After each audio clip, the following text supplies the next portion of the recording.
Okay, just wanted to show you how to set up um, your plugin to OBS. So you can just come to here and say OBS plugin, and you see a lot of plugins here. So OBS has a lot of plugins here that you can choose from, a lot of them, so you can just test which one works for you better and you can start using them. So you can pick from any OBS plugin here: Move, Transition, OBS, Beam, Scholar, and all of many other plugins that are really available here on OBS. OBS is free and open source, and you don't have to pay anything for them. They're absolutely free, and they are so powerful that can make your live stream, make your presentation come out more easily. And one of those which I like most is the DreadCam OBS plugin.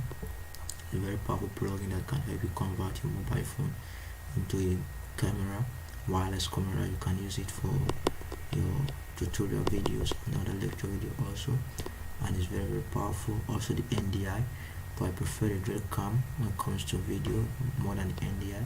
The NDI is still a powerful plugin for video, and also this Twitch switcher is a very powerful plugin you can try out, and they are very good to help your live stream work better. So all you have to do to install the plugin is to click on the plugin and just click on download. It will take you to GitHub where you could download it. So there are a lot of options in downloading. You can download it as a zip, and also different ways you can download it. Most others you can download them also as a run app, so you can run the app, the code, and it will automatically add the feature to your OBS. And that's how just for today. But in the next video I'm going to talk more on the OBS plugin. There are a lot of plugins that you will enjoy using on OBS. OBS is a powerful software, and I recommend them for any of your live stream.